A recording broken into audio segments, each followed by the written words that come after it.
तो जैसे कि स्टूडेंट्स पिछले वीडियो में हम लोगों ने सेंट्रल फोर्स और सेंट्रल ऑर्बिट के बारे में पढ़ा था और आज की इस वीडियो में हम लोग सेंट्रल ऑर्बिट के डिफरेंशियल इक्वेशन के बारे में पढ़ेंगे।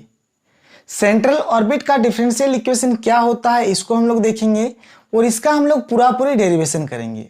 तो जैसे मैंने आपको जो पिछले वीडियो में सेंट्रल फोर्स बताया था और सेंट्रल ऑर्बिट बताया था, सबसे पहले हम लोग उसको थोड़ा सा रिकॉल कर लेते हैं।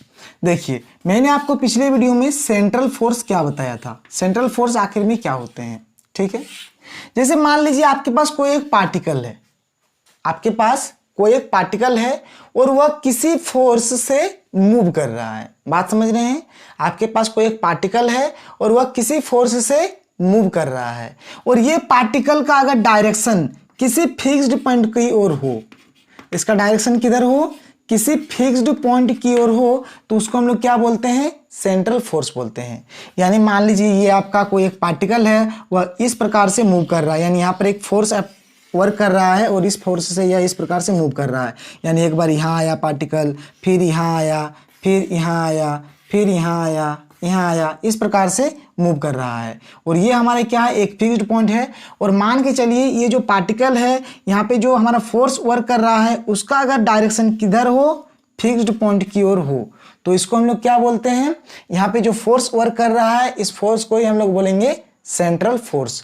और ये जो फिक्स्ड पॉइंट होता है, इस फिक्स्ड पॉइंट को हम लोग क्या बोलेंगे, सेंटर ऑफ फोर्स। क्या बोलेंगे, सेंटर ऑफ फोर्स। ठीक है, और ये जो पाथ हो रहा है, यानी जिस रास्ता पर ये पार्टिकल हमारा मूव कर रहा है, बात समझ रहे हैं, ये जो पाथ है आपका, इस पाथ को ही हम लोग क्या बोलते हैं, सेंट्रल ऑर्बिट बोलते हैं। इस पाथ को क्या बोलते हैं, सेंट्रल ऑर्बिट बोलते हैं। यानी यहां से हमको क्या पता चला कि अगर कोई एक पार्टिकल है और अगर वह किसी फोर्स से मूव कर रहा है और अगर उसका डायरेक्शन किधर हो, फिक्स्ड पॉइंट की ओर हो, तो इस यहाँ पे जो फोर्स लग रहा है, इस फोर्स को हम लोग सेंट्रल फोर्स बोलेंगे और इस फिक्स्ड पॉइंट को हम लोग क्या बोलेंगे, सेंटर ऑफ फोर्स बोलेंगे। और ये जो पाथ होता है, इस पाथ को हम लोग क्या बोलेंगे, सेंट्रल ऑर्बिट बोलेंगे।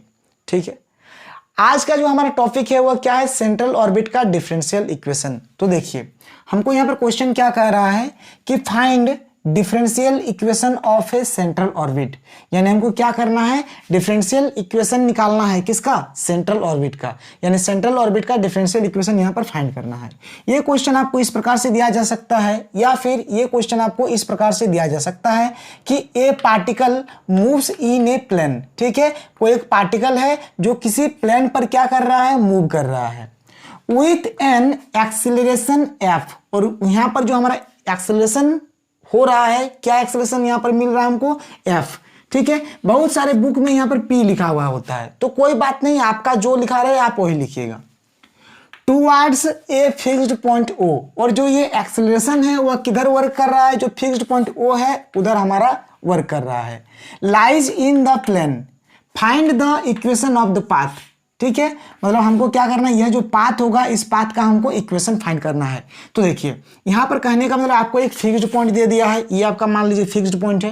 तो ये फिक्स्ड पॉइंट है, एक कोई पार्टिकल यहाँ पर है, इस प्रकार से मूव कर रहा होगा, मान के चलिए अभी इस प्रकार से मूव कर रहा है हमारा पार्टिकल, और देखिए इस प्रकार से मूव कर रहा है। तो जाहिर सी बात है, जब यानी यहाँ पर ये हमारा फिक्स्ड पॉइंट है और इस प्रकार से मूव कर रहा है, तो ये जो पाथ बन रहा है ये किसका पाथ है, हमारा सेंट्रल ऑर्बिट है। इसको हम लोग क्या बोलेंगे, इस पाथ को क्या बोलेंगे, सेंट्रल ऑर्बिट बोलेंगे ना। यानी हमको इस सेंट्रल ऑर्बिट का ही क्या करना है, इक्वेशन फाइंड करना है। तो इसीलिए क्वेश्चन हमको कह रहा है कि find differential equation of A central orbit. ठीक है, तो आपको क्वेश्चन या तो इस टाइप से लिखा रहे या फिर इस टाइप से। ठीक है, अब देखिए क्वेश्चन आपको इस टाइप से भी दिया जा सकता है कि fundamental equation of central orbit. आपको क्वेश्चन में दे दिया जाएगा कि find fundamental equation of central orbit, कि जो सेंट्रल ऑर्बिट होता है उसका आप फंडामेंटल इक्वेशन फाइंड कीजिए। इस प्रकार से भी दिया जा सकता है, या फिर क्वेश्चन आपको ऐसा दिया जा सकता है कि polar form and pedal form of central orbit. आपको क्वेश्चन में लिखा रहेगा कि find polar form and pedal form of central orbit. और देखिए ये क्वेश्चन बहुत ही इंपॉर्टेंट क्वेश्चन है। आपको क्या दिया जा सकता है कि आप सेंट्रल ऑर्बिट का क्या करें, या तो पोलर फॉर्म फाइंड करें या फिर आप पोलर फॉर्म फाइंड करें, तथा या नहीं है, एंड है यानी तथा। बात समझ रहे हैं? आप यहां पर क्या कीजिए, पोलर फॉर्म फाइंड करिए और पेडल फॉर्म फाइंड करें। बात समझ रहे हैं? आपको दोनों निकालना है, इसका पोलर फॉर्म भी निकालना है और पेडल फॉर्म भी निकालना है। अब देखिए, आप सोच रहे होंगे कि सर पोलर फॉर्म क्या होता है और पेडल फॉर्म क्या होता है। तो देखिए, आप पोलर फॉर्म को एकदम बहुत ही अच्छी तरीके से जानते हैं, क्योंकि आपने कॉम्प्लेक्स एनालिसिस में मैंने आपको बताया था। क्या होता है पोलर फॉर्म कि आर और थीटा में जो रिलेशन होता है, आर और थीटा में जो रिलेशन होता है उसको हम लोग पोलर फॉर्म बोलते हैं। और जैसे मैंने आपको वहां पर बताया था कि एक्स और वाई में जो एक्स वाई में रिलेशन होने से क्या बोलते हैं, उसको कार्टेशियन फॉर्म बोलते हैं। यानी इसको हम लोग लिखेंगे एफ ऑफ एक्स वाई बराबर 0। और जब हम लोग आर और थीटा में रिलेशन होगा उसको हम लोग क्या बोलेंगे, पोलर फॉर्म बोलते हैं। और इसको हम लोग लिखते हैं एफ ऑफ आर थीटा बराबर 0। अब देखिए, पेडल फॉर्म किसको बोलेंगे, तो पेडल फॉर्म में हमारे क्या होता है, एफ आर और पी के बीच अगर रिलेशन हो तो उसको हम लोग क्या बोलेंगे, पेडल फॉर्म बोलेंगे। ठीक है, तो आपको यहां तक समझ में आ गया। एफ आर थीटा होने से उसको हम लोग बोलेंगे पोलर फॉर्म, और एफ आर और पी में अगर रिलेशन होगा तो उसको हम लोग बोलेंगे पेडल फॉर्म। तो हमको यहां पर क्या करना है, सेंट्रल ऑर्बिट का डिफरेंशियल इक्वेशन फाइंड करना है। अब किस प्रकार से आपको सारा वर्क करना है, चलिए हम लोग इसके ऊपर डिस्कस करते हैं। तो चलिए स्टूडेंट्स, अब हम लोग इसका डेरिवेशन करते हैं। तो देखिए, हम लोग क्या करते हैं, यहाँ पर कोई एक फिक्स्ड पॉइंट ओ ले लेते हैं।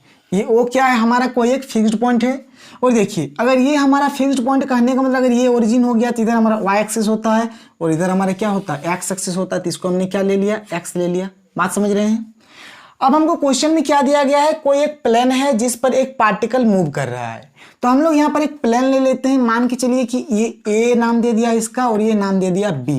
यानी ए बी क्या है, हमारे पास कोई एक प्लेन है। ठीक है, और इस प्लेन पर मान लीजिए कोई एक पार्टिकल पी है टी टाइम पर। बात समझ रहे हैं, इस प्लेन पर टी टाइम पर कोई एक पार्टिकल पी है। अब देखिए, मान के चलते हैं कि ओ से लेकर पी तक का जो डिस्टेंस है वह मान के चलिए कितना है, आर है। ठीक है, यहां से लेकर यहां तक का डिस्टेंस कितना है, हमारा आर है, मान के चल रहे हैं। और यहां पर जो एंगल बन रहा है वह कितना है, थीटा है। यहां पर जो एंगल बन रहा है क्या है, वह थीटा है। तो इस P का कोऑर्डिनेट क्या हो जाएगा, R हो जाएगा और थीटा हो जाएगा। इसलिए हमने यहाँ पर लिख दिया R और थीटा। यानी T टाइम पर हमारा क्या है, ये जो हमारा प्लेन है इस पर T टाइम पर क्या है, कोई एक का हमारा पार्टिकल P है जिसका कोऑर्डिनेट क्या है, R और थीटा है। अब देखिए, अब क्या कर रहा है यहाँ पर, देखिए क्वेश्चन कह रहा है हमको यहाँ पर जब हमारा फिक्स्ड पॉइंट है तो फिक्स्ड पॉइंट में यहाँ पर क्या हो रहा है, एक हमारा फोर्स अप्लाई हो रहा है। कौन सा फोर्स, सेंट्रल फोर्स। तो यहां पर जैसे ही सेंट्रल फोर्स हम लोग अप्लाई कर रहे हैं तो हमको यहां पर एक एक्सेलरेशन मिल रहा है।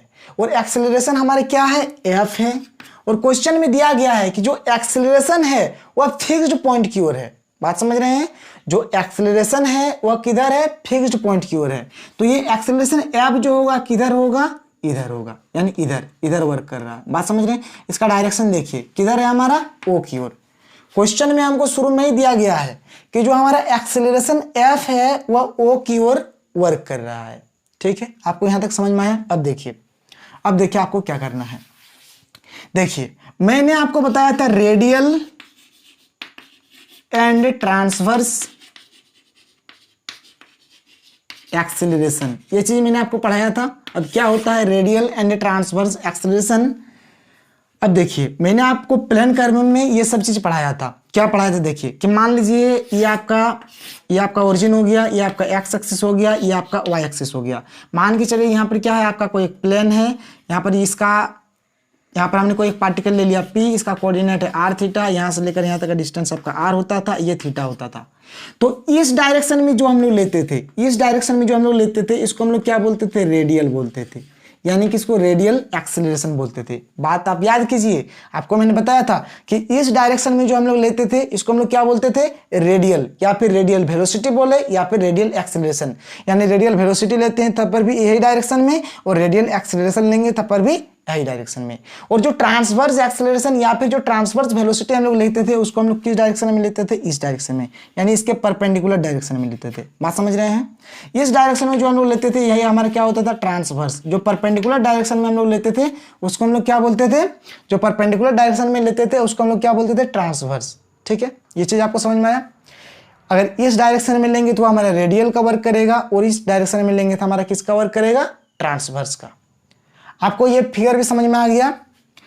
वो हमारा कोई फिक्स्ड पॉइंट है, इसको हमने ओ एक्स ले लिया। अब यहां से लेकर यहां तक का डिस्टेंस कितना है, आर है, यहाँ पर एंगल थीटा बन रहा है, तो इसका कोऑर्डिनेट हो गया आर थीटा। यहाँ पर क्या है, टी टाइम पर कोई पार्टिकल है हमारा किसी मतलब प्लेन ए बी पर, इसका नाम क्या है, पी है। यहाँ पर हमारा सेंट्रल फोर्स अप्लाई हो रहा है, इसीलिए यहाँ पर हमारा एक एक्सेलरेशन हमको मिला जिसका डायरेक्शन किधर है, फिक्स्ड पॉइंट ओ की ओर है। आपको यहाँ तक समझ में आया? अब चलिए, अब आपको लिखना किस प्रकार से है अब मैं आपको बता देता हूँ यहाँ पर। तो देखिए स्टूडेंट्स, आपको लिखना किस प्रकार से है, तो हम लोग इसे कुछ इस प्रकार से लिखेंगे कि suppose a particle is moving in a plane A B. बात समझ रहे हैं? हमने क्या मान लिया कि हमने यहाँ पर सपोज किया कि एक पार्टिकल है जो ये जो हमारा ये जो ए बी प्लेन है इस पर क्या कर रहा है, मूव कर रहा है, ठीक है, अंडर एन एक्सेलरेशन एफ, और यह एक एक्सेलरेशन एफ के अंडर मूव कर रहा है, which is always directed towards a fixed point O. बात समझ रहे हैं कि मान लीजिए आपके पास क्या है, कोई एक पार्टिकल है जो हमारे क्या हो रहा है, एफ एक्सेलरेशन से मूव कर रहा है और एफ का जो डायरेक्शन है वो क्या है, फिक्स्ड पॉइंट ओ की ओर है। यहां तक यही लिखा हुआ है। Taking O as centre of force, हमने मान लिया ओ हमारा क्या है, सेंटर ऑफ फोर्स है, क्योंकि यहां पर हमारा क्या हो रहा है, सेंट्रल फोर्स वर्क हो रहा है, और सेंट्रल फोर्स जब हमारा वर्क होता है तब जो हमारा फिक्स्ड पॉइंट होता है उसी को हम लोग क्या बोलते हैं, सेंटर ऑफ फोर्स। तो ये ओ हमारा क्या हो गया, सेंटर ऑफ फोर्स हो गया।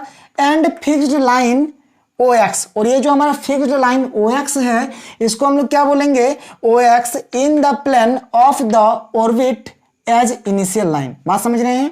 हमने ओ को क्या ले लिया, सेंटर ऑफ फोर्स ले लिया, and fixed line O X in the plane of the orbit as initial line, और जो ओ एक्स हमारा जो फिक्स्ड लाइन है उसको हम लोग क्या बोलेंगे, इनिशियल लाइन बोलेंगे। यहां तक आप समझ गए? आगे बढ़ते हैं। At any time T the moving particle be at P R theta. बात समझ रहे हैं? हमने ले लिया कि हमारा टी टाइम पर मूविंग पार्टिकल कहां पर है, पी पर है, यानी टी टाइम पर हमारा मूविंग पार्टिकल कहां पर है, इस पी पर है, जिसका कोऑर्डिनेट क्या है, आर और थीटा है। व्हिच मूव्स एन एक्सेलरेशन, जो क्या है, एक एक्सेलरेशन के अंडर मूव कर रहा है, और ये जो एफ है, acceleration F always acting towards O, और ये जो एक्सेलरेशन है हमारे क्या है, एफ है, और जो हमारा फिक्स्ड पॉइंट ओ की ओर क्या कर रहा है, वर्क कर रहा है, यानी जो ये एफ है किधर है हमारा, किस डायरेक्शन में, इस ओ पर है, इस प्रकार से, ठीक है।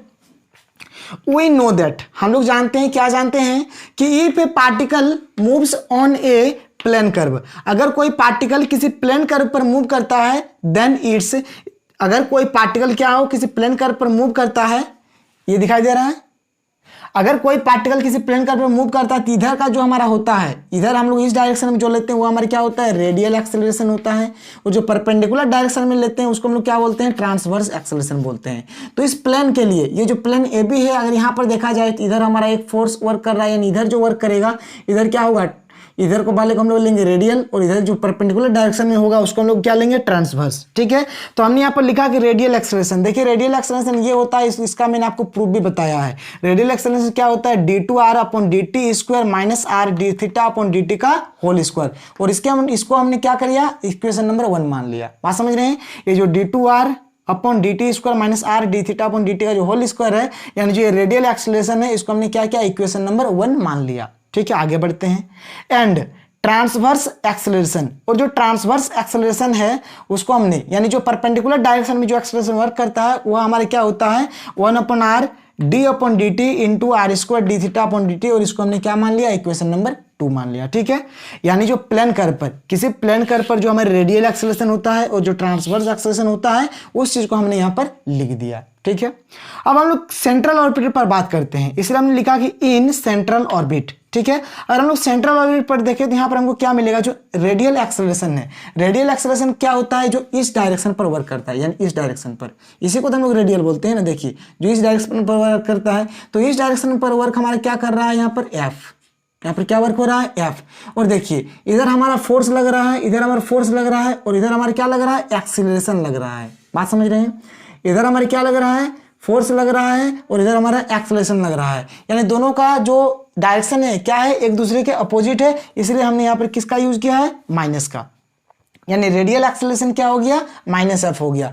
क्यों हुआ, क्योंकि देखिए रेडियल मतलब कौन डायरेक्शन हुआ, रेडियल मतलब ये डायरेक्शन हुआ, दिख रहा है, रेडियल मतलब क्या हुआ, ये डायरेक्शन हुआ, और इस डायरेक्शन में एक्सेलरेशन हमारे क्या है, एफ। एफ क्या है हमारा, एक्सेलरेशन है, तो एफ को हमने एक्सेलरेशन लिया तो इस डायरेक्शन में है, इसलिए एफ हमारा क्या हो गया, रेडियल एक्सेलरेशन हो गया। लेकिन हम लोग यहाँ पर क्या किए, माइनस साइन दिए, क्योंकि हमारा फोर्स इधर लग रहा है, जबकि एक्सेलरेशन हमारा क्या है, इस साइड में है, यानी अपोजिट साइड में है, इसीलिए हमने यहाँ पर दिख रहा है, इसीलिए हमने क्या किया, रेडियल एक्सेलरेशन को क्या लिया, माइनस एफ के बराबर लिया। कोई दिक्कत। अब देखिए ट्रांसवर्स एक्सेलरेशन क्या ले लिया हमने, 0 ले लिया, क्योंकि जो सेंट्रल ऑर्बिट है वहां पर परपेंडिकुलर डायरेक्शन में कोई भी फोर्स नहीं लग रहा है, परपेंडिकुलर डायरेक्शन में कोई भी फोर्स नहीं लग रहा है, इसलिए ट्रांसवर्स एक्सेलरेशन क्या हो गया, 0 हो गया। चलिए यहां पर आ जाइए, फिर से एक बार बात करते हैं। यहां पर तो जो परपेंडिकुलर डायरेक्शन होगा, ये दिख रहा है, यानी इस डायरेक्शन पर, ऐसे डायरेक्शन पर क्या है, यहां पर कोई भी फोर्स अप्लाई नहीं हो रहा है, क्योंकि हमारा तो केवल और केवल इसी पर फोर्स लग रहा है, इसी पर, यानी इसके परपेंडिकुलर डायरेक्शन में कोई भी फोर्स नहीं लग रहा है। इसीलिए यहां पर जो इसका परपेंडिकुलर डायरेक्शन में जो इसका वैल्यू होगा, यानी जिसका परपेंडिकुलर डायरेक्शन में जो एक्सेलरेशन होगा, यहां पर दिख रहा है, यानी जो इसका ट्रांसवर्स एक्सेलरेशन होगा वह क्या होगा, 0 हो जाएगा। ठीक है, अब चलिए यहां पर आते हैं थोड़ा सा फिर से। अब देखिए बहुत सारे बुक्स में क्या क्या है, जो इसका डायग्राम है, देखिए यहां तक करने के बाद इसको इस प्रकार से क्या है, और इसको यहां पर इस प्रकार से परपेंडिकुलर एक ड्रॉ कर दिया है ऐसे। ठीक है, तो आप चाहे तो ऐसे भी कर सकते हैं, अगर ऐसे नहीं करेंगे तो फिर भी चलेगा, आप केवल और केवल ग्राफ को ऐसे बना दीजिएगा, जो हमने पहले किया था। अगर आप वैसे भी बनाते हैं तो आपका काम बन जाएगा, और बहुत सारे बुक्स में ये ऐसा किया है। तो यहां से हमको देख के पता चलता है, यानी यहाँ पर परपेंडिकुलर डायरेक्शन में कोई भी फोर्स यहाँ पर वर्क नहीं कर रहा है, यानी परपेंडिकुलर डायरेक्शन में यहाँ पर एक्सेलरेशन है ही नहीं, इसलिए हमें ट्रांसवर्स एक्सेलरेशन का मान यहाँ पर दिख रहा है, इसलिए हमने यहां पर क्या किया, जो ट्रांसवर्स एक्सेलरेशन का मान है वो क्या कर दिया, 0 रख दिया। अब हम लोग क्या करेंगे, इस इक्वेशन 1 को और इक्वेशन 2 को और इस इक्वेशन ए को लेकर चलेंगे, और रेडियल एक्सेलरेशन बराबर रेडियल एक्सेलरेशन करेंगे, और ट्रांसवर्स एक्सेलरेशन इक्वल टू क्या करेंगे, ट्रांसवर्स एक्सेलरेशन करेंगे। तो चलिए हम लोग ऊपर में वर्क करते हैं। देखिए हम लोग यहां पर करते हैं वर्क, सारा वर्क करेंगे, सारा चीज समझ में आ जाएगा, कोई टेंशन लेने वाली बात नहीं है, कोई हार्ड चीज नहीं है, सब चीज समझ में आ जाएगा। देखिए खाली आप देखते रहिए, मैंने तो आपसे शुरू में कहा है कि जो डायनेमिक्स का जो पोर्शन होता है वह थोड़ा थियोरेटिकल है। ठीक है, तो यहां पर दिख रहा है, तो यहां पर आपका रेडियल एक्सेलरेशन ये है d2r, यहां पर लिखते हैं इक्वेशन 1 2 और ए को लेकर चलेंगे। तो चलिए यहां पर लिखते हैं, from equation 1 2 and A becomes,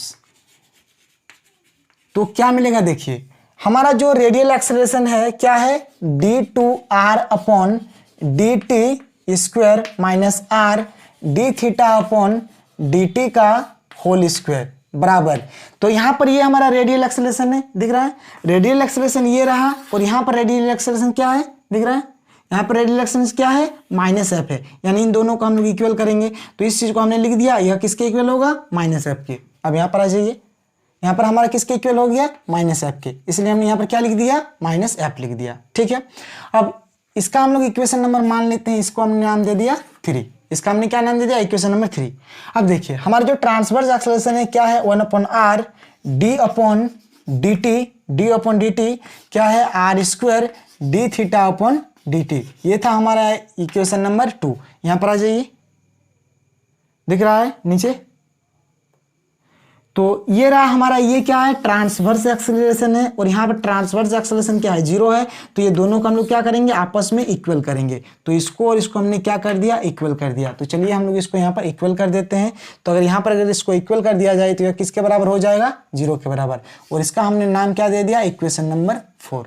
ठीक है, अब देखिए अब आपको यहाँ पर किस प्रकार का वर्क करना है, ये जो आप देख रहे हैं इक्वेशन 4 को हम लोग क्या करेंगे, यहाँ पर सेटिस्फाई करेंगे, और सेटिस्फाई करके हम लोग क्या करेंगे, जो d2r अपॉन dt स्क्वायर है और यहाँ पर d थीटा अपॉन dt है, ये दो चीज का मान निकालेंगे, एक इसका मान निकालेंगे और इसका मान निकालेंगे, और दोनों मान को क्या करेंगे, हम लोग इक्वेशन 3 में पुट कर देंगे। बात समझ रहे हैं, यहां से ये जो इक्वेशन नंबर 4 है, इस इक्वेशन नंबर 4 से हम लोग क्या करेंगे, एक ये वैल्यू निकालेंगे, एक ये वैल्यू निकालेंगे, और दोनों वैल्यू को हम लोग क्या करेंगे, इक्वेशन नंबर 3 पर पुट कर देंगे, और जो हमारा आएगा वही हमारा होगा इसका एक सॉल्यूशन। यहां पर हमको दो फॉर्म निकालना है, एक पोलर फॉर्म निकालना है, एक पेडल फॉर्म निकालना है।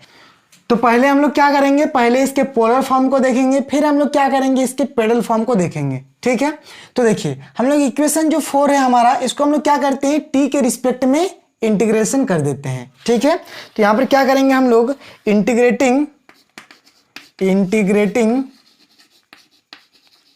4 with respect to T we get. अगर इसको हम लोग इंटीग्रेशन कर देते हैं तो देखिए यहां से क्या मिलेगा, केवल ये चीज मिलेगा। क्या मिलेगा, R square D theta upon D T बराबर कोई एक कांस्टेंट आएगा, तो कांस्टेंट हमने क्या ले लिया यहां पर, एच ले लिया। ठीक है, होयर एच इज इंटीग्रेशन कांस्टेंट। आप सोच रहे हैं कि सर इस तरह का जब हमने इंटीग्रेशन किया तो R square D theta upon D T क्यों मिला, तो देखिए ये आपका कहने का मतलब, आप इसको क्रॉस मल्टीप्लिकेशन करेंगे इस प्रकार से तो इधर इधर मल्टीप्लाई होता है, तो इधर इधर मल्टीप्लाई करेंगे तो आर डी टी से इधर मल्टीप्लाई होगा, जीरो बचेगा, क्या बचेगा D into R square D theta upon D T. तो इसका जब इंटीग्रेशन करेंगे तो डी है यहाँ पर, तो केवल केवल क्या रहेगा, यही चीज हमारा बच जाएगा। तो इसलिए हमने जब इंटीग्रेशन किया तो हमको ये चीज मिला यहाँ से। ठीक है, अब देखिए अब हम लोग यहाँ पर क्या करते हैं, यहाँ पर हम लोग क्या करते हैं D theta upon D T का वैल्यू फाइंड करते हैं। तो D theta upon D T क्या हो गया, एच अपॉन आर स्क्वायर हो गया। बात समझ रहे हैं। और हम लोग यहाँ पर क्या कर देते हैं, आर स्क्वायर के जगह पे जो 1 अपॉन आर है, देखिए D theta upon D T है, और 1 अपॉन आर के लिए हम लोग यहाँ पर क्या करते हैं कि होयर 1 अपॉन आर बराबर क्या मान लेते हैं, यू मान लेते हैं। अब 1 अपॉन आर बराबर क्या मान लिए, यू मान लिए, तो यहाँ पर 1 अपॉन आर स्क्वायर है तो क्या हो जाएगा, ये यू स्क्वायर हो जाएगा। तो ये आपका क्या हो गया, एच इंटू यू स्क्वायर। तो D theta upon D T क्या हो गया, एच इंटू यू स्क्वायर। ठीक है, और इसको हमने क्या मान लिया, इक्वेशन नंबर 5 मान लिया। इक्वेशन नंबर 4 हुआ था, इसको हमने क्या मान लिया, इक्वेशन नंबर 5 मान लिया। अब देखिए जैसे हमने यहाँ पर क्या लिया कि चूंकि 1 अपॉन आर बराबर हमने क्या लेके चला, यू, 1 अपॉन आर बराबर हमने क्या ले लिया, यू ले लिया। देखिए मेरा मेन मोटो क्या है, ये D theta upon D T है ना, डी टी लिखिए यहाँ पर, D theta upon D T. ठीक है, मेरा मेन मोटो क्या है कि D theta upon D T का एक वैल्यू फाइंड करना है। तो D theta upon D T का हमने फाइंड कर लिया, वैल्यू क्या आया, एच यू स्क्वायर। और अब हमको क्या फाइंड करना है, D two R upon D T square, ये हमको निकालना है। ठीक है, तो चलिए यहाँ से हम लोग निकालते हैं। तो यहाँ से हम लोग आर के वैल्यू को फाइंड कर सकते हैं। तो आर बराबर क्या हो जाएगा, 1 अपॉन यू हो जाएगा। ठीक है, अब हम लोग क्या करते हैं, इसको इंटीग्रेट कर देते हैं टी के रिस्पेक्ट में, क्योंकि हमको यहाँ पर क्या फाइंड करना है, D R upon D T. पहले इसको एक बार डिफरेंशिएट करेंगे टी के रिस्पेक्ट में, फिर इसको हम लोग क्या करेंगे और एक बार डिफरेंशिएट करेंगे टी के रिस्पेक्ट में, तब ना हमको यहाँ पर D two R upon D T square मिलेगा। तो हमने क्या किया, इसको टी के रिस्पेक्ट में क्या किया, डिफरेंशिएट कर दिया। क्या हो गया, आपको फर्स्ट टाइम में क्या मिलेगा, D R upon D T मिलेगा। तो ये आपका क्या हो गया, -1 upon you square D U upon D T. ठीक है, इसको हमने क्या किया, फर्स्ट टाइम डिफरेंशिएट कर दिया। ठीक है, अब देखिए अब हम लोग क्या करते हैं, ये D R upon D T as it is रहने देते हैं। D R upon D T as it is रहने दिया हमने यहाँ पर, 1 अपॉन -1 अपॉन यू स्क्वायर ये भी हमने रहने दिया। और यहाँ पर हम लोग क्या करते हैं, चेन रूल का यूज कर देते हैं, यानी D U upon D theta लिख देते हैं into D theta upon D T लिख देते हैं, क्योंकि डी थीटा कट के आपका D U upon D T ही बचेगा, बाय चेन रूल। ठीक है, यहाँ तक आप समझ गए। अब हम लोग देखिए आगे करते हैं, यानी हमारे यहाँ पे क्या आया, D R upon D T आया। तो इस D R upon D T को हम लोग यहाँ पर लिखते हैं, D R upon D T क्या मिला आपको, -1 अपॉन यू स्क्वायर दिख रहा है, यहाँ दोनों जगह दिख रहा है, क्या है -1 अपॉन यू स्क्वायर। ये क्या है आपका, D U upon D theta. तो D U upon D theta हम लोग लिख लेते हैं, D U upon D theta. और ये आपका क्या है, D theta upon D T. देखिए इक्वेशन 5 को अब देखिए, D theta upon D T का वैल्यू क्या है आपका, एच इंटू यू स्क्वायर। तो इक्वेशन 5 का यूजिंग कर देते हैं, यहाँ मिलेगा एच इंटू यू स्क्वायर। हमने क्या किया, यूजिंग 5, इक्वेशन 5 का हमने यहाँ पर यूजिंग कर दिया। यूजिंग क्या 5 का, यहाँ पर D theta upon D T का वैल्यू क्या है, एच इंटू यू स्क्वायर। तो हमने यहाँ पर H into U square put कर दिया। तो आप देख सकते हैं कि यहाँ से यू स्क्वायर, यहाँ से यू स्क्वायर कैंसल आउट हो जाएगा। तो हमारे यहाँ पर क्या बचेगा, D R upon D T, D R upon D T equals to -h D U upon D theta. ये चीज़ हमारा यहाँ से बचा। ठीक है, तो ये आ गया। चलिए इसको हम लोग क्या करते हैं, इक्वेशन नंबर 6 मान लेते हैं। इसको हम लोग क्या करते हैं, इक्वेशन नंबर 6 मान लेते हैं। अब क्या करेंगे, जो इक्वेशन नंबर 6 आया है इसको फिर से हम लोग क्या करेंगे, टी के रिस्पेक्ट में डिफरेंशिएट करेंगे, तब ना हमारे D two R upon D T square आएगा। ठीक है, now again differentiating with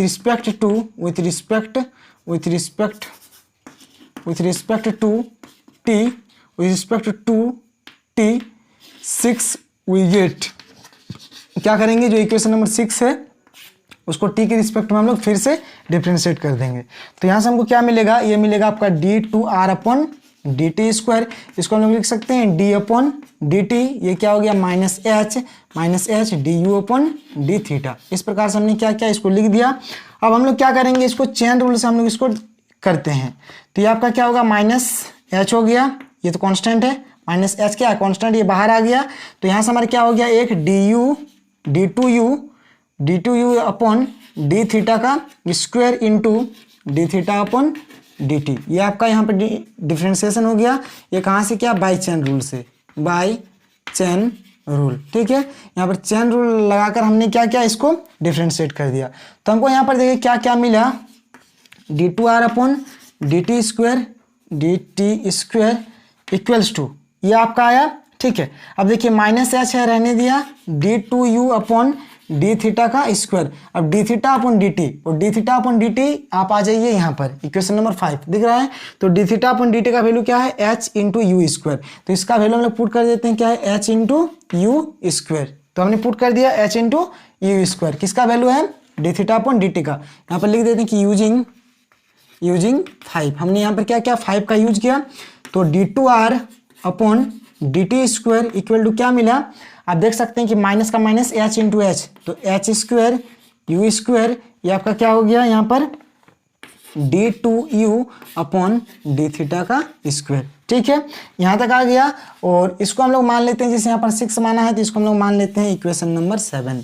equation number क्या मान लेते हैं, इसको 7। इसको हमने क्या मान लिया, इक्वेशन नंबर 7। अब क्या करेंगे, जो हमारा देखिए यहाँ पर हमको क्या चाहिए था, हम लोग यहाँ पर आ जाइए, आप ऊपर आप कीजिए कैमरा, यहाँ पर दिख रहा है, यानी हमको किसका वैल्यू चाहिए था, D two R upon D T square और D theta upon D T. तो दोनों का वैल्यू मिल गया है। चलिए दोनों के वैल्यू को हम लोग क्या करेंगे, इस इक्वेशन पर पुट करते हैं।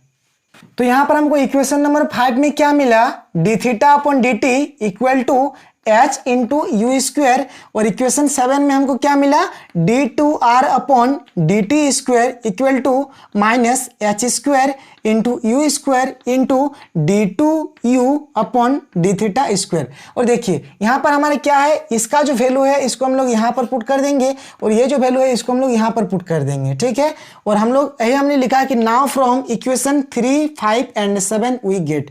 तो हम लोग 3, 5 और 7 में वर्क करते हैं। देखिए तो जैसे हमारे यहाँ पर क्या है, D two R upon D T square, तो D two R upon D T square क्या है, ये है, तो आप इसको पुट कर दीजिए, क्या है, minus H square into U square into D two U upon D theta का स्क्वायर। ठीक है, फिर क्या है, माइनस है, माइनस दे देते हैं, यहाँ पर आर है, आर हमने दे दिया। ठीक है, और यहाँ पर क्या है, D theta upon D T का स्क्वायर है, तो D theta upon D theta upon D T क्या आया है, एच इंटू यू स्क्वायर। तो यहाँ पर क्या लिखेंगे, एच इंटू यू स्क्वायर का होल स्क्वायर बराबर क्या आपका माइनस एफ है। ठीक है, और देखिए आपने और एक चीज माना था, आपने क्या माना था कि r बराबर हम लोग का क्या आया था, 1 अपॉन यू आया था, r बराबर हमारे क्या आया था, 1 अपॉन यू आया था। तो देखिए यहाँ पर क्या होगा, minus H square into U square, ये हो गया D two U upon D theta का स्क्वायर, माइनस r मतलब क्या हुआ, r बराबर हमने क्या माना था, 1 अपॉन यू, तो ये क्या हो गया 1 अपॉन यू। ठीक है, इनटू अब देखिए यहाँ पर क्या है, ये हो गया एच स्क्वायर और ये हो गया यू के पावर में 4 इक्वल टू माइनस एफ। तो यहाँ से u और यहाँ पर u के पावर में 4 है, कैंसिल आउट होकर क्या बचेगा, u के पावर में 3 बचेगा। ठीक है, तो देखिए तो यहाँ से क्या हो जाएगा, एक काम करते हैं, कॉमन ले लेते हैं डायरेक्ट। यहाँ से हमने क्या कॉमन ले लिया, minus H square U square, तो minus H square U square common ले लिया, तो यहाँ पर सिंपल क्या बचेगा, D two U upon D theta का स्क्वायर, माइनस यहाँ पर एच स्क्वायर कॉमन ले लिया, देखिए माइनस भी कॉमन ले लिया, तो माइनस माइनस से प्लस हो जाएगा, एच स्क्वायर हमने ले लिया कॉमन, यहाँ पर यू के पावर में 3 है, और यहाँ पर यू स्क्वायर कॉमन ले लिया, तो क्या बचेगा, यू बचेगा इक्वल टू क्या हुआ, माइनस एफ हुआ। बात समझ रहे हैं। अब बोथ साइड में क्या करते हैं हम लोग, minus H square U square से क्या करते हैं, डिवाइड कर देते हैं, इस साइड में भी और इस साइड में भी, एल एच एस साइड में भी और आर एच एस साइड में भी। तो यहाँ पर हमको क्या मिलेगा, अगर इधर डिवाइड करें minus H square U square से, तो माइनस माइनस कट जाएगा, H square U square cut जाएगा, तो बचेगा यहाँ पर 1। तो ये आपका क्या हुआ, D two U upon D theta का स्क्वायर प्लस यू, और इक्वल टू क्या हो गया, इधर आपका देखिए माइनस एफ है, और आपने इसको किससे, माइनस एफ को किससे डिवाइड किया है, minus H square into U square से, तो माइनस माइनस कैंसिल आउट हो जाएगा, तो क्या बचेगा, एफ अपॉन एच स्क्वायर, अब क्या है, F upon H square into U square. ठीक है, तो देखिए ये जो हमारा आया है ना, तो तो ये जो इक्वेशन आया, इस इक्वेशन को हम लोग क्या बोलेंगे कि this is the polar form, this is the polar form of central orbit. Central orbit यानी सेंट्रल ऑर्बिट का क्या है, ये पोलर फॉर्म है। तो चलिए हम लोग बात करते हैं कि आप इसके पेडल फॉर्म को किस प्रकार से फाइंड करेंगे।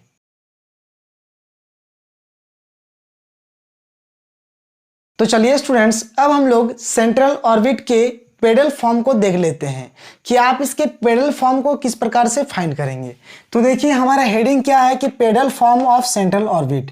देखिए एक प्रॉपर्टी होता है और यह प्रॉपर्टी किसका है, टेंजेंट का और नॉर्मल का। बात समझ रहे हैं। देखिए जैसे हमने जो यहाँ पर ग्राफ बनाया था कुछ इस प्रकार से बनाया था, ये हमारा O था, ये हमारा X था, ठीक है। और हमने इसको कुछ इस प्रकार से बनाया था, यहाँ से लेकर ये हमने क्या ले लिया, यहाँ पर कोई एक पॉइंट P ले लिया, यहाँ पर हमने कुछ इस प्रकार से टेंजेंट ड्रॉ कर दिया और ये हमारे क्या था, एक हमने यहाँ पर परपेंडिकुलर ड्रॉ कर दिया इस प्रकार से। बात समझ रहे हैं। यहाँ पर कुछ आप नाम दे दीजिए, एन दे दीजिए, ये आपका 90 डिग्री हो गया, ठीक है। यहाँ का एंगल आपका क्या था, थीटा था। यहाँ से यहाँ तक का डिस्टेंस आपका क्या था, आर था। यहाँ पर एक्सेलरेशन आपका क्या वर्क कर रहा था, एफ। बात समझ रहे हैं। तो इस प्रकार से तो by the property of tangent and normal, tangent और नॉर्मल का ये एक प्रॉपर्टी होता है जो आपको याद कर लेना है, ठीक है। CTM यानी कि कस्टम टू मेमोरी, आपको ये याद कर लेना है।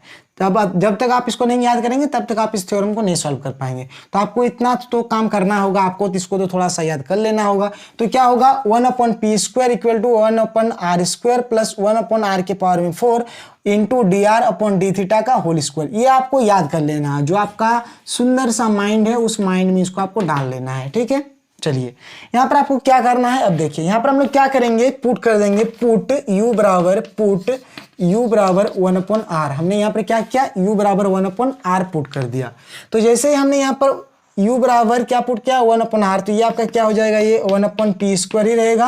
ये देखिए क्या है, 1/r² है। तो 1/r का वैल्यू क्या है, u है, तो यहाँ पर स्क्वायर है, तो ये u² हो जाएगा। प्लस ये आपका क्या हो जाएगा, u के पावर में 4 हो जाएगा। और ये आपका क्या हो गया, dr/d थीटा का होल स्क्वायर हो गया, ठीक है।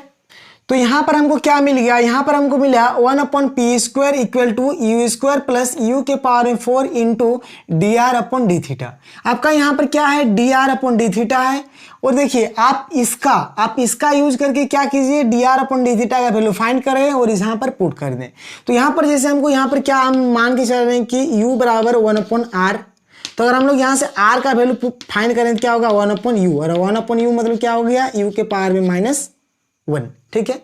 और हमको क्या फाइंड करना है, dr/d थीटा, यानी जो ये r है इसको हम लोग क्या करेंगे, थीटा के रिस्पेक्ट में डिफरेंशिएट करेंगे। तो थीटा के रिस्पेक्ट में अगर डिफरेंशिएट करेंगे तो क्या होगा, dr/d थीटा हो गया। और dr/d थीटा इसका डिफरेंशिएशन क्या होगा, -1u²। और ये हो गया du/d थीटा, इसका इस प्रकार से डिफरेंशिएशन होगा। अब यहाँ पर dr/d थीटा का जो वैल्यू मिला है इसको यहाँ पर पुट कर देते हैं। तो क्या मिलेगा, देखिए ये मिलेगा 1/p² equal to u² plus u के पावर में 4 इंटू, अब इसका स्क्वायर करेंगे तो इसका स्क्वायर करेंगे तो क्या होगा, 1/u के पावर में 4 होगा। और ये आपका हो गया du/d थीटा का होल स्क्वायर। तो यहाँ से u के पावर में 4, u के पावर में 4 कैंसिल आउट हो जाएगा, बचेगा 1/p² equal to u² plus du/d theta का होल स्क्वायर। बात समझ रहे हैं, ठीक है। अब हमने क्या किया, इसको मान लिया इक्वेशन नंबर 1। इसको हमने क्या किया, इक्वेशन नंबर 1 मान लिया। अब ये जो इक्वेशन नंबर 1 है इसको हम लोग क्या करेंगे, थीटा के रिस्पेक्ट में डिफरेंशिएशन करेंगे, ठीक है। Differentiation 1 with respect to theta, इसको हम लोग क्या कर रहे हैं, थीटा के रिस्पेक्ट में डिफरेंशिएट करेंगे तो क्या होगा, d/d थीटा, ये आपका क्या हो जाएगा, p के पावर में -2, ये p के पावर में -2 हो गया, ठीक है। और ये आपका क्या हो गया, d/d थीटा, ये आपका हो गया u का स्क्वायर। और ये आपका क्या हो गया, d/d थीटा, ये हो गया आपका क्या है, du/d थीटा का होल स्क्वायर, du/d थीटा का होल स्क्वायर। मतलब हमको कुछ क्या करना है, यहाँ पर थीटा के रिस्पेक्ट में डिफरेंशिएशन कर देना है। तो चलिए अब हम लोग यहाँ पर लिखते हैं, दिख रहा है। तो यहाँ पर जैसे हमने डिफरेंशिएशन किया आपको क्या मिलेगा, -2/pq dp/d theta equals to 2u du/d theta plus 2 du/d theta. और क्या है आपका d/d डी थीटा और D U upon D theta. यानी हमने क्या किया, सिंपल सा इसका डिफरेंशिएशन कर दिया। अब तब हमको यहाँ पर क्या मिलेगा, देखिए आप यहाँ पर, तो यहाँ से हमको मिल गया, ये हमको दे रहा है यहाँ पर -2 ये हो गया -2 upon P Q D P upon D theta equals to 2u D U upon D theta equal में plus 2 D U upon D theta, और यह आपका हो गया d2u अपॉन डी थीटा का स्क्वायर। ठीक है, इस प्रकार से हमने कर दिया। अब देखिए, अब यहाँ पर हम लोग क्या करेंगे, -2 अपॉन पी क्यू ये एज इट इज रहा, और ये D P upon D theta भी एज इट इज रहा। अब हम लोग यहाँ पर क्या करेंगे, देखिए 2 मिल रहा है यहाँ पर, और D U upon D theta मिल रहा है, तो 2 into D U upon D theta हमने कॉमन ले लिया। अब 2 into D U upon D theta common ले लिया, तो यहाँ से बचेगा हमको u, और यहाँ से ये दोनों हमने कॉमन ले लिया, तो बचेगा ये वाला d2u अपॉन डी थीटा का स्क्वायर। बात समझ रहे हैं। तो यहाँ से आप देख सकते हैं, ये जो 2 और 2 कैंसिल आउट हो जाएगा, ये 2 कैंसिल आउट हो जाएगा। तो यहाँ पर हमको क्या मिला, यहाँ पर हमको मिलेगा अब -1 upon P Q D P upon D theta. बात समझ रहे हैं, क्या मिला है यहाँ पर, -1 upon P Q D P upon D theta, और यहाँ पर हमको क्या मिला, D U upon D theta, D U upon D theta you plus d2u upon D theta का स्क्वायर। ठीक है, अब देखिए, अब इसको हम लोग क्या लिख सकते हैं, -1 अपॉन पी क्यू। ठीक है, और ये हमारे क्या है, D P upon D theta है। ठीक है, और यहाँ पर D P upon D theta है, और ये हमारे क्या है, D U upon D theta है। तो चलिए, जैसे D P upon D theta है, अगर क्रॉस मल्टीप्लीकेशन करेंगे तो डी थीटा इधर आ जाएगा, और ये डी यू आपका नीचे आ जाएगा। ठीक है, तो ये हमारे क्या रहा, you plus d2u upon D theta का स्क्वायर। बात समझ रहे हैं आप, या तो डायरेक्ट क्रॉस मल्टीप्लीकेशन बोलें, या फिर आप ऐसे भी बोल सकते हैं कि हमने बोथ साइड क्या किया, D theta upon D you से मल्टीप्लाई किया। तो इधर भी अगर हमने मल्टीप्लाई किया, इधर भी मल्टीप्लाई किया, तो D theta upon D U और D U upon D theta इधर तो कैंसिल आउट हो जाएगा, और इधर हमारे क्या बचेगा, D theta upon D you. तो यहाँ से देख सकते हैं डी थीटा और डी थीटा यहाँ से आपका कैंसिल आउट हो जाएगा, तो आपका यहाँ पर क्या बचेगा, -1 upon P Q, -1 upon P Q बचा आपका यहाँ से D P upon D you, D P upon D you बराबर क्या है, इधर मिला हमको u plus d2u upon D theta का स्क्वायर, और हमने इसको क्या किया, इक्वेशन नंबर 2 मान लिया। इसको हमने क्या किया, इक्वेशन नंबर 2 मान लिया। ठीक है, इसका हमने क्या नाम दे दिया, इक्वेशन नंबर 2। अब देखिए, तो देखिए स्टूडेंट्स, यहाँ पर हमारा इक्वेशन नंबर 2 में क्या आया, ये आया हमारा -1 upon P Q D P upon D U equals to U plus d2u upon D theta का स्क्वायर। ठीक है, ये जो आया है, इसको हम लोग क्या करेंगे, जो हमारा सेंट्रल ऑर्बिट का जो हमारा पोलर फॉर्म होता है, उसमें हम लोग इसको पुट कर देंगे। देखिए, हमने जो पोलर फॉर्म में पढ़ा था, हमारा पोलर फॉर्म क्या होता था, u plus d2u upon D theta square, ये हमारा एक टर्म आता था। तो चलिए मैं आपको दिखाता हूं, इधर आप यहाँ पे आइए, दिख रहा है, ये दिख रहा है। तो देखिए, यहां पर हमने क्या लिखा है, we know that the equation of central orbit, central orbit का ये इक्वेशन होता है u plus d2u upon D theta square equal to f upon H square into U square, और ये हमारे क्या होता है, पोलर फॉर्म होता है। तो देखिए, पोलर फॉर्म में आपको एक टर्म क्या मिल रहा है, u plus d2u upon D theta square. अगर आप इक्वेशन नंबर 2 को देखेंगे, आप यहाँ पर आ जाइए इक्वेशन नंबर 2, तो आप इक्वेशन नंबर 2 को अगर देखते हैं, तो यहाँ पर देखिए u plus d2u upon D theta square का वैल्यू क्या है, -1 upon P Q D P upon D you. तो ये जो वैल्यू है, इस वैल्यू को हम लोग क्या करेंगे, उठाकर यहाँ पर पुट करेंगे। तो चलिए हम लोग यहाँ पर करते हैं कि फ्रॉम 2, हम लोग यहाँ पर क्या करते हैं, फ्रॉम 2। तो u plus d2u upon D theta square का वैल्यू क्या है, यहाँ से -1 upon P Q, -1 upon P Q D P upon D U equals to f upon H square into U square, ये वैल्यू था, हमने पुट कर दिया। अब देखिए, अब हम लोग यहाँ पर क्या करते हैं, यहाँ पर चेन रूल लगाएंगे, -1 अपॉन पी क्यू। ठीक है, आप यहाँ पर p को इस प्रकार से लिखिएगा, ठीक, -1 अपॉन पी क्यू, और ये D P upon D you है, तो यहाँ पर हम लोग चेन रूल लगा देते हैं, तो D P upon D R into D R upon D U, ठीक है, बराबर f upon H square U square. ये हमने कहाँ से किया, by chain rule, by chain rule हमने यहाँ पर क्या किया, चेन रूल लगा दिया। यहाँ तक आप समझ गए। अब देखिए, अब हम लोग यहाँ पर क्या करेंगे, -1 अपॉन पी क्यू है, -1 अपॉन पी क्यू, ये D P upon D are हमारा एज इट इज रहा। अब देखिए हमने क्या मान के चला था, u बराबर हमने माना था 1/r। u बराबर हम क्या मान के चल रहे हैं 1/r। तो r बराबर हमारे क्या हो जाएगा 1/u हो जाएगा। और अगर हम लोग यहाँ से इसका वैल्यू फाइंड करें dr/du का, ठीक है, और 1/u को हम लोग क्या लिख सकते हैं u के पावर -1। अगर हमने यहाँ से क्या फाइंड करें dr/du, तो dr/du क्या हो जाएगा -1/u² हो जाएगा। यानी अगर u के रिस्पेक्ट में अगर इसको डिफरेंशिएशन करेंगे तो क्या होगा dr/du बराबर -1/y²। तो dr/du की जगह पे हम लोग इस वैल्यू को पुट कर सकते हैं, ठीक है। आप यहाँ पर देख लिख दीजिए नोट करके, नोट, ठीक है। तो dr/du की जगह पे हम लोग इस वैल्यू को पुट करेंगे क्या -1/u²। तो हमने यहाँ पर क्या पुट कर दिया -1/u²,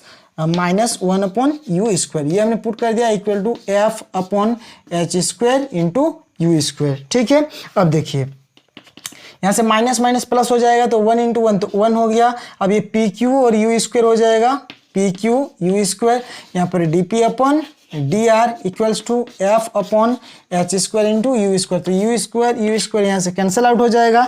तो ये हमको क्या मिलेगा 1/PQ dp/dr equals to f/h², ठीक है। तो यहाँ से हम लोग फाइंड कर सकते हैं, देखिए क्रॉस मल्टीप्लिकेशन कर देते हैं, इधर क्रॉस मल्टीप्लिकेशन इधर h² हो जाएगा अपॉन क्या हो गया PQ और ये हो गया dp/dr इक्वल्स टू f। और जहाँ हमारा f क्या है एक्सेलरेशन है, और क्या है ये हमारे क्या है this is the pedal form of central orbit.